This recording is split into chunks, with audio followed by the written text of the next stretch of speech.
Technology में crash शर्म नहीं बल्कि प्रगति का एक हिस्सा होता है।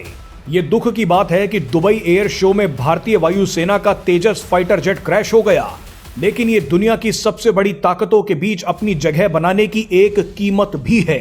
गर्व की बात यह है कि भारत ये जगह कमा चुका है। पाकिस्तान समेत दुनिया भर में फैले कट्टरपंथी और वामपंथी तेजस फाइटर जेट क्रैश का मजाक उड़ा रहे हैं, लेकिन इनको पता होना चाहिए कि दुनिया के बड़े बड़े देशों के विमान टेस्ट के दौरान क्रैश होते हैं। देखिए, कुछ समय पहले अमेरिका का F-35 लड़ाकू विमान कैसे क्रैश हुआ था। इस दौरान किसी ने अमेरिका को शर्मिंदा नहीं किया। अमेरिका, रूस और ब्रिटेन समेत किन देशों ने टेस्ट के दौरान अपने कितने फाइटर जेट्स खोए, वो आपको इस वीडियो में आगे बताएंगे। लेकिन उससे पहले आप पाकिस्तान की घटिया हरकत देख लीजिए। दुबई एयर शो के दौरान तेजस लड़ाकू विमान को भारत के शानदार पायलट विंग कमांडर नमन सयाल उड़ा रहे थे। विंग कमांडर ने आखिरी समय तक तेजस को बचाने की कोशिश की, मगर विमान क्रैश हो गया।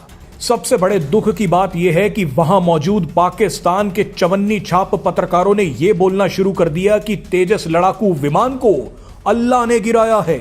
ये पाकिस्तानी पत्रकार जोर जोर से हंसकर बोल रहे थे कि अल्लाह ने भारत के तेजस विमान को गिरा दिया।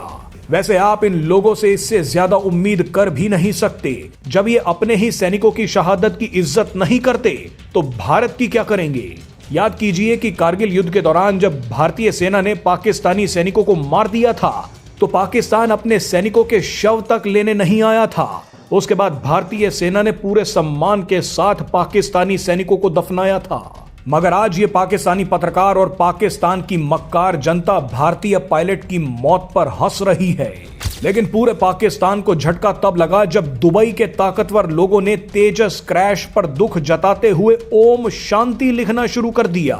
संयुक्त अरब अमीरात के प्रिंस और वहां के लोग तेजस विमान क्रैश के लिए दुखी हैं, लेकिन पाकिस्तान के कन्वर्टेड मुसलमान अपनी औकात दिखा रहे हैं। हैरानी की बात देखिए कि साल 2020 में पाकिस्तानी वायुसेना का एक F-16 लड़ाकू विमान 23 मार्च को होने वाले गणतंत्र दिवस परेड से पहले ही क्रैश हो गया। इस घटना में पाकिस्तानी पायलट की मौत हो गई, लेकिन किसी भारतीय ने मजाक नहीं उड़ाया। पाकिस्तान तो इकलौता देश है जिसके कई मेड इन अमेरिका F-16 और मेड इन चाइना JF-17 लड़ाकू विमान ऑपरेशन सिंदूर के दौरान खड़े खड़े जमीन पर तबाह कर दिए गए। और आज ये 2 पैसे का देश भारतीय लड़ाकू विमान का मजाक उड़ा रहा है।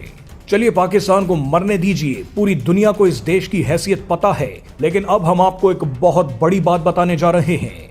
पिछले 24 सालों में तेजस लड़ाकू विमान सिर्फ 2 बार हादसों का शिकार हुआ है। दुबई एयर शो के दौरान जो हादसा हुआ है उससे तेजस लड़ाकू विमान की साख पर कोई नुकसान नहीं पड़ेगा। तेजस का पहला क्रैश मार्च 2024 में राजस्थान में हुआ था और दूसरा अब दुबई शो के दौरान। इस हिसाब से देखा जाए तो तेजस का ट्रैक रिकॉर्ड दुनिया के बड़े बड़े विमानों से भी शानदार है। अगर तेजस लड़ाकू विमान की तुलना करें तो उससे मिलते जुलते F-16, ग्रिपेन, यूरो फाइटर और टाइफून जैसे फाइटर जेट्स शुरुआती सर्विस सालों में बहुत ज्यादा क्रैश हुए थे। 2009 में अमेरिका द्वारा बनाया गया दुनिया का सबसे ताकतवर, महंगा और advanced fighter jet F-22 Raptor crash हो गया। इस हादसे में पायलट की मौत हो गई, लेकिन अमेरिका ने इसे टेस्टिंग लॉस कहा। उस समय किसी ने अमेरिका का मजाक नहीं उड़ाया। 2020 में भी ट्रेनिंग रूटीन के दौरान अमेरिका का F-22 रैप्टर क्रैश हो गया। कुछ महीनों पहले अमेरिका का F-35 भी क्रैश हो गया। अब आप इन आंकड़ों पर नजर डालिए। ये थोड़ा बहुत ऊपर नीचे हो सकते हैं, लेकिन यहां पर आंकड़े बताने का मकसद यह है कि जब देश विमान बनाता है, उसे टेस्ट करता है, तो उसे हादसों का सामना भी करना पड़ता है। अमेरिका टेस्ट फ्लाइट्स के दौरान करीब अपने 12 F-35 लड़ाकू विमान खो चुका है। टेस्ट के दौरान अमेरिका के करीब 7 F-22 रैप्टर विमान क्रैश हो गए।